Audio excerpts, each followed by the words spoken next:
the cynical view, and many academics share this because they're jealous and they tend to sit on the left, both of those. They like to think of the capitalist enterprise as something that's fundamentally predicated on exploitation. And I think that's wrong on so many levels of analysis simultaneously that it's only possible that someone intelligent and resentful could possibly believe it. Because that isn't what you do when you run a business unless you're a parasite. And if you are, you're not going to last very long. If you're running a valid business in a free market system, you have to offer people who could choose otherwise freely something they value freely. Then you have to deliver it. Then it has to work reliably. And all of that's ethical. You promise to pay me, I promise to deliver, I do deliver, the thing I deliver works. If it doesn't work, I solve the problem. And if I don't do that, I'll develop a very bad reputation very, very rapidly, because there's nothing that destroys you quicker than unhappy customers, because word of mouth spreads exponentially, and the whole bloody thing shudders to a halt. And so one of the things I would suggest to all of you burgeoning entrepreneurs is that you don't be defensive about the ethics of your capitalistic enterprise. Quite the contrary, you should be on the offensive, claiming, like forthrightly, that what you're doing is profoundly ethical, in that you're providing free people, free customers, the option to make free choices about what they value. It's like, what's wrong with that? Wow. Cheers to that. Thank you. So I wanted to ask you about your Bitcoin journey. I think about a year ago, I think is when the first time you started talking about it publicly. You mentioned you had read the article by Alan Farrington, Bitcoin is Venice. And then you followed up with in-depth conversations with several prominent Bitcoiners, Robert Breedlove, Saifedean Ammous, and then you ventured deeper even into Austrian economics. And so I was curious to ask you, I assume that before that, at some point, Bitcoin came on your radar somehow. And I'm curious, what was that initial impression like for you? And when was that?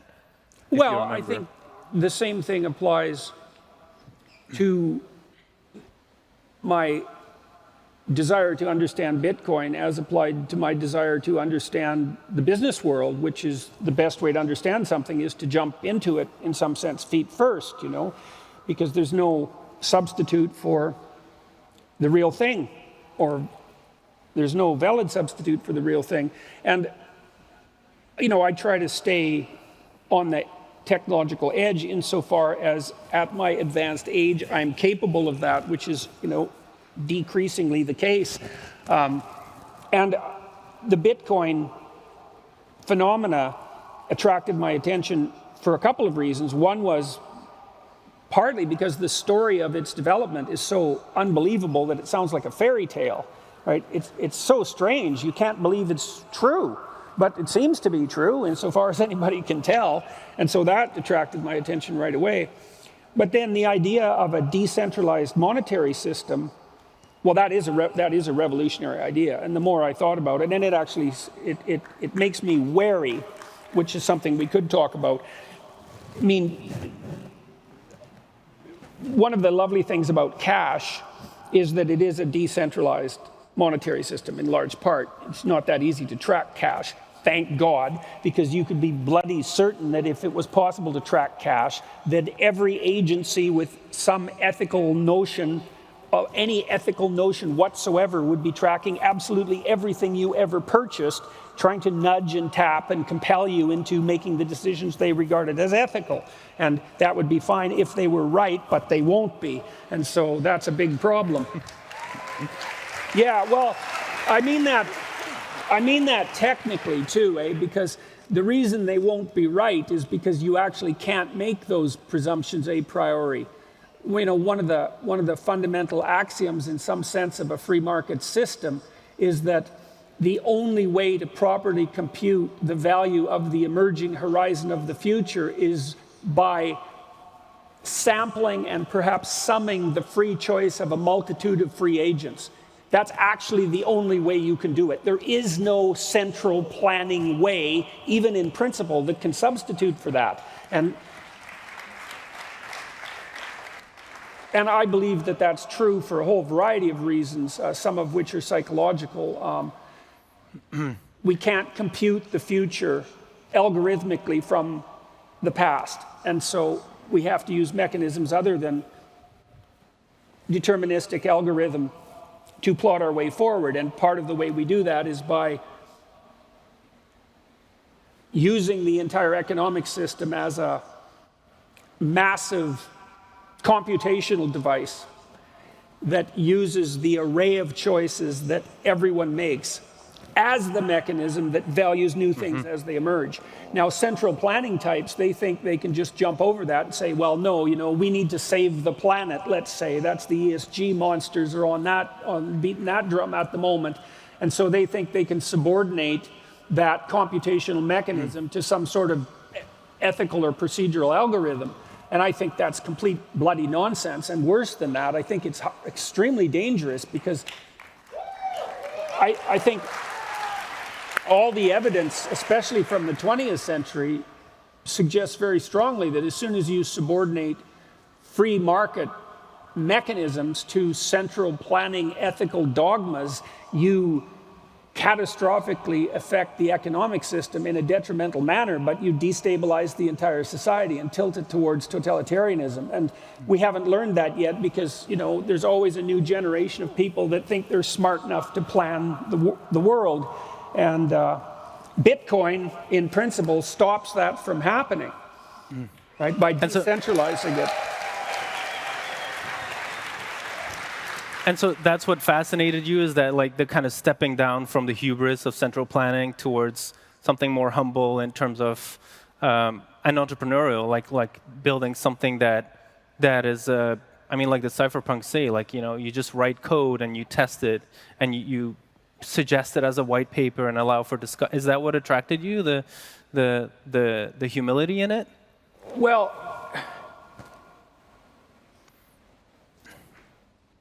curiosity, first of all.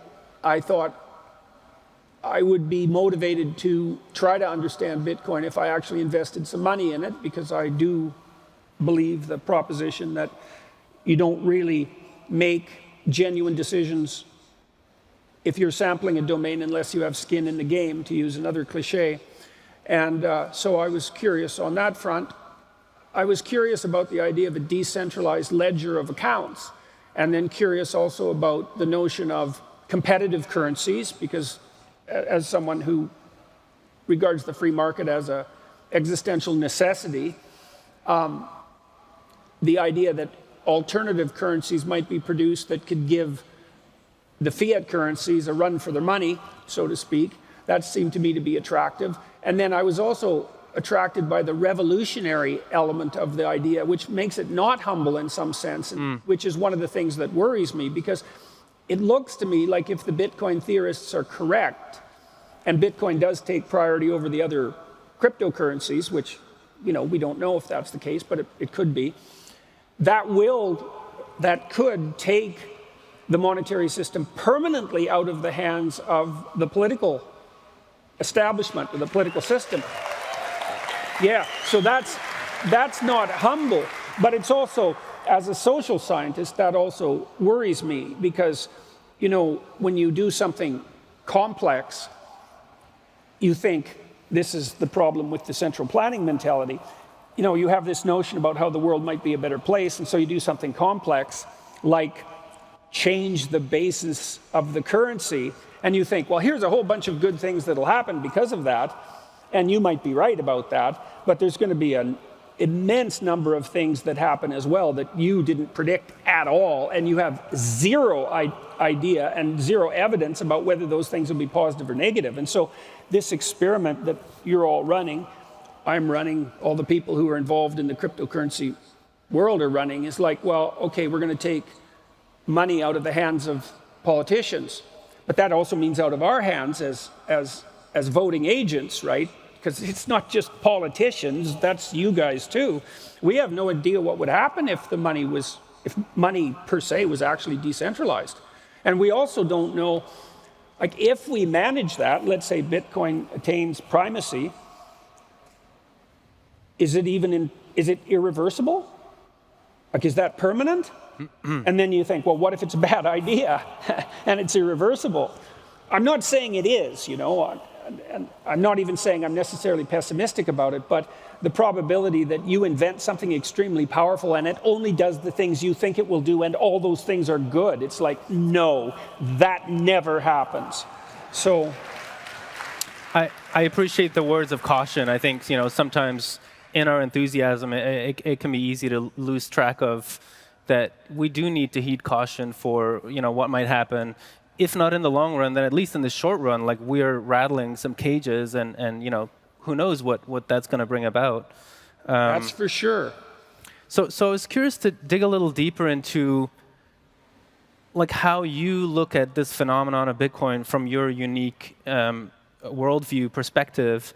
And I wanted to read you a quote from that Bitcoin is Venice article, because I think it might link to something else you've said about Bitcoin. So the quote goes, quote, "Bitcoin may be magic internet money, but more importantly, it is money for the internet. Prior to 2009, you could send any information you wanted to anybody, anywhere in the world, instantly, except the most important information of all, value. Now we're all caught up." And then later, I heard you comment that maybe Bitcoin could be defined as an incorruptible language of value. So I'm curious, like, could you share a bit more, like, from your point of view, what does that mean? Well, I don't think that's a particularly revolutionary observation on my part. That's the sort of thing that especially the real Bitcoin enthusiasts, the ones who are delving into the phenomenon from a philosophical or even a theological perspective, weirdly enough, are insisting. Well, it's incorruptible because there is no central agent of control. I mean, I'm just bringing coals to Newcastle here. I mean, one of the things that all of you object to is the ability of central bankers to inflate the currency. And I do think you can make a pretty credible argument that you can interpret that as a form of theft. And I'm not saying it is, because that's complicated, right? I mean, in a free society like your society, and until recently mine,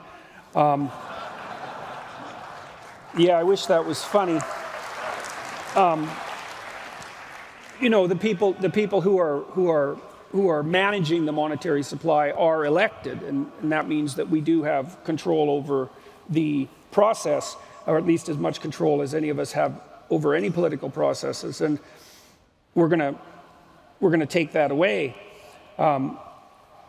Now, the argument is that, well, we should take that away because money's a ledger.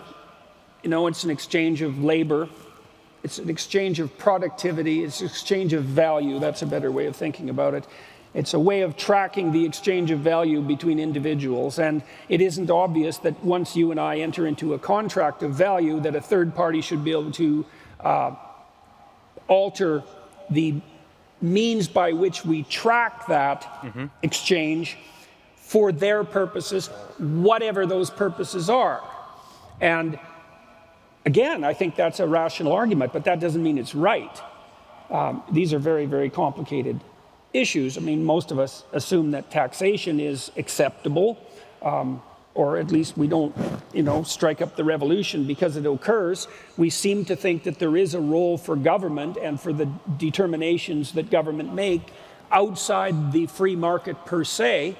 Obviously, the government has to exercise some control over currency, over money, in order to make its functions possible.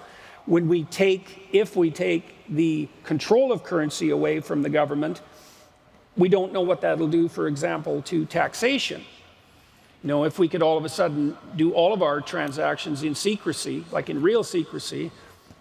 Well, you could argue the world was on a gold standard, and that limited the control of governments over money, and still taxation existed for many hundreds of years. Fair enough, you know.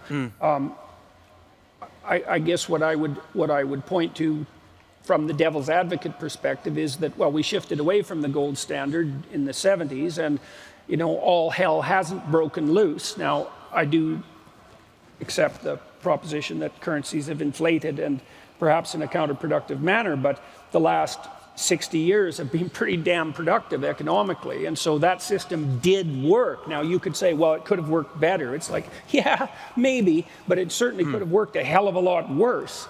And so, well, this isn't a criticism of Bitcoin. It's just, I mean, I've watched over the years as social scientists have tried to mount large-scale social experiments with the best of intentions, and generally, almost invariably, that doesn't work. So are you cautioning to maybe not throw the baby away with the bathwater, like how, I guess with the Reformation, the revolt against Catholicism, that huge changes happened, or in the Napoleonic era, huge changes happened, and people seem to blanketly wanting to delete entire institutions. Is that what you're cautioning for? Well, maybe things are unfolding. I'm not really suggesting that you do anything as a consequence of this caution. I'm just saying that unbridled enthusiasm predicated on the assumption that your new system will only do the good things you think it will do, that's not wise. That isn't what will happen. Now, this currency revolution might be proceeding in as positive a manner as we could expect, because at the moment what we have is, in some sense, unbridled competition between a variety of currencies. I mean, we had that before, because you could hold currency from different countries, and that was analogous in some sense, and so that possibility existed before. But you have the cryptocurrencies now, and they're competing with fiat currencies, and maybe that's the right way to settle which one is more valid, is to let the competition proceed apace and let a multitude of people make their free choice and, accept the emergent winner as the valid winner. Right. And since I believe the market is the only way of making those sorts of calculations, then that seems like a fair approach. It seems fair to me too, yeah. Yeah, well, I suspect that there'll be a lot of obstacles along the way, because I think Bitcoin is now worth more than silver. I believe that's the case. I believe that's true, yeah. Yeah, it's something like that. So that, silver has been a standard of value, not as reliably as gold, but maybe second or third place. And so the fact that Bitcoin has knocked it out of that position is really something. My suspicions are that there's going to be a lot of kickback at the governmental and bureaucratic level over the next 10 years, and it's certainly possible for government agencies to put a stick in the spokes of a very well-functioning bicycle. And because Bitcoin does present a real threat to the centralizer types, they're not going to take that lying down. Now, whether they can do anything about it or not, that's a different question. But, recently in Canada, some of the trucker protest activity was financed through Bitcoin donations, and the government went after the Bitcoin purveyors, and they capitulated. And so, that didn't mean the government had direct access to the keys, but they did manage to get access to the records of the what do you call them? The intermediary. Right. Yeah. Yeah, and from, I guess, my turn for devil's advocacy, in the Bitcoin world, the view on those kind of things tends to be, over the long run, these kind of things are beneficial because they help improve the immune system of the ecosystem, of this worldwide phenomenon. It makes it more robust. Yeah, could well be. But I appreciate the caution, the words of caution. I wanted to ask a bit more about some of the other things you've encountered during this Bitcoin rabbit hole, because people tend to call it that way. Once you kind of go down it, there's, sometimes you don't know how deep it can go. Imagine that one of the problems you have as a business person is that you have to be aware of your customers and what they want.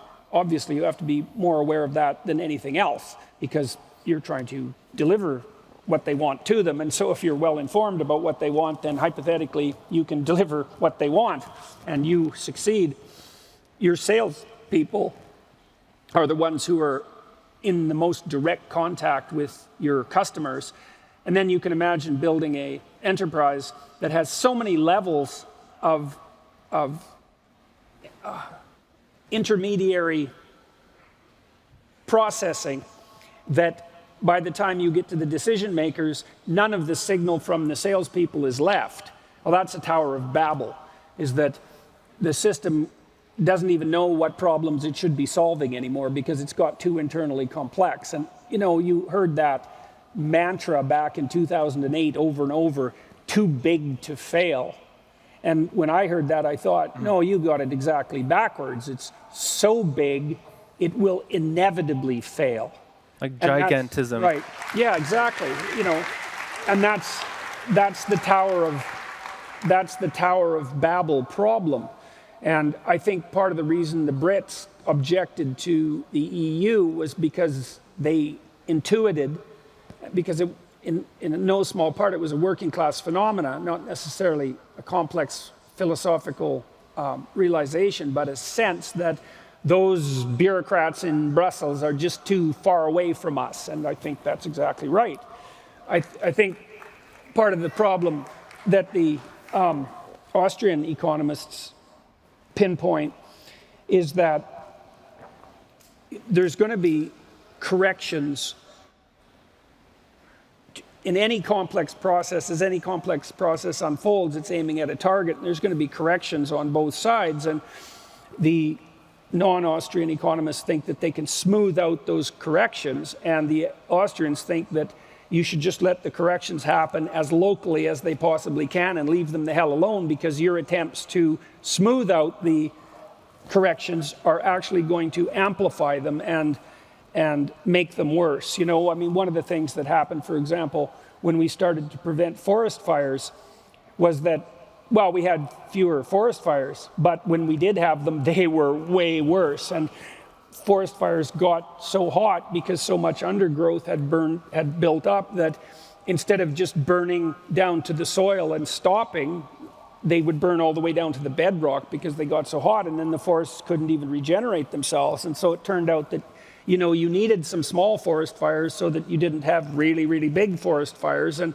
that's another problem with central planning, is like, you think you can get rid of the forest fires. It's like, well, no, you can't. You should right. Let controlled burns occur. One of the things I really admire about, sorry to interrupt, but it's something I think we're familiar with in the Bitcoin space, where there is no central fire suppression mechanism. There are no bailouts for exchanges. They just go bust. If they get hacked, either it's over or they figure out a way around it. And so we've had our mini crises over the years.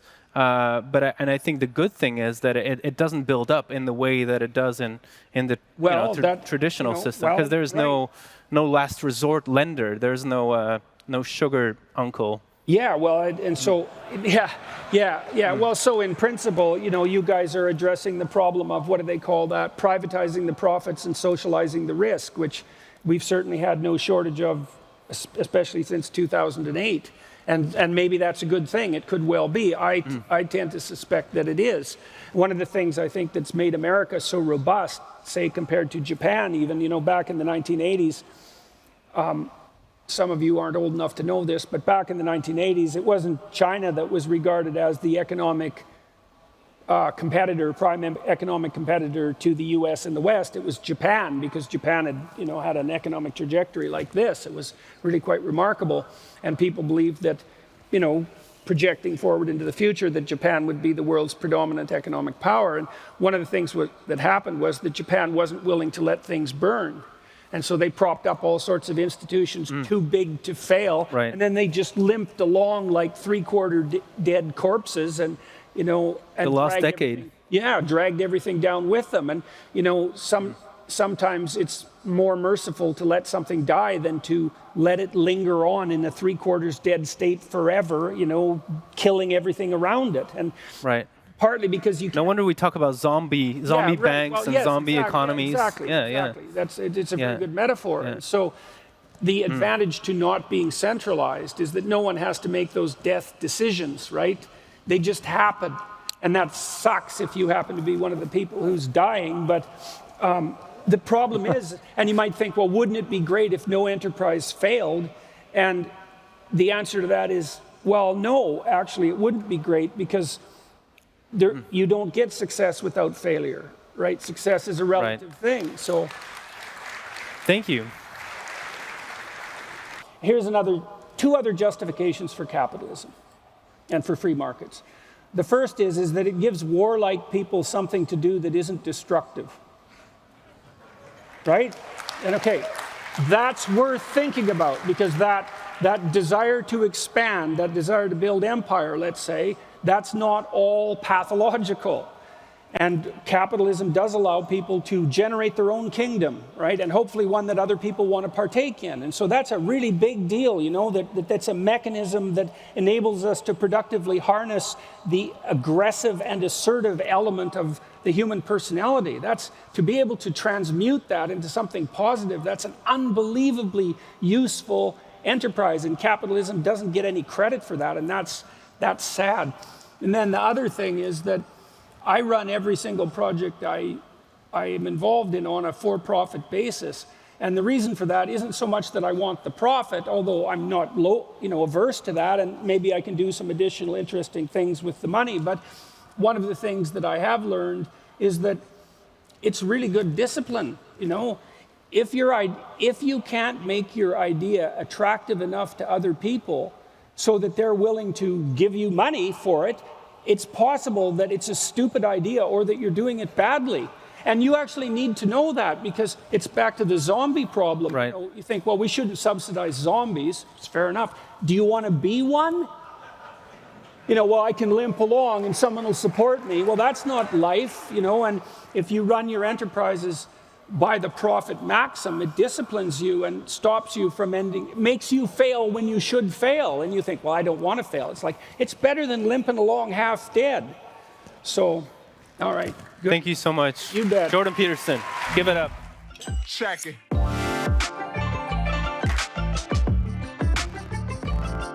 Welcome back to the Marathon News Desk, hosted by Bitcoin Magazine. I'm your host, Q Kahimi, host of Bitcoin Magazine Live. I am rejoined by Alex McShane and Zuby, and we have a special guest with us for the next hour and a half, Michael Saylor. Michael, how are you doing today? And thank you so much for joining us. Awesome. Great Bitcoin Friday. Happy Bitcoin Friday, everyone. We just heard Jordan Peterson give an excellent fireside chat.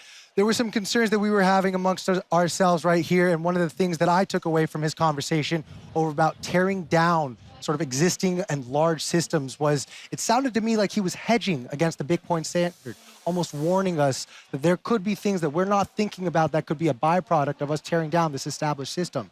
To me, it sounds like he needs to read a few more Bitcoin books, but are these valid concerns to you, Michael? I'm going to send him a pair of laser eyes.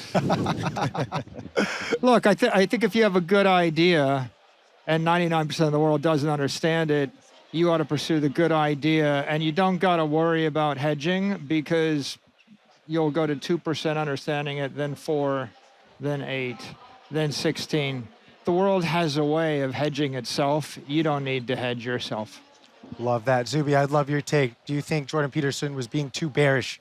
No, I don't think he was being bearish. I think he was just ushering in a sense of caution, right? Because when you've got this hyper bullishness on anything, right? When people get too bullish on a policy, people got bullish on lockdowns, people got bullish on mask mandates, people get bullish on everything, and it means that they're not thinking about the potential repercussions of it because they're so focused on that one thing. So I don't think he was being overly bearish. Another great point he made is that if you have something that offers value to the world, it is the ethical and right thing to do to promote and sell it, right? So a lot of times people have issues with people being salesy, but if you're selling something that is good and is of a benefit to the world, you've got something such as Bitcoin, then it's our duty to tell people about it. It's our duty to spread this message. Absolutely. And one of the other statements he made was, what good is a product if no one knows it exists? I wanted to add to that, and knows how to use it.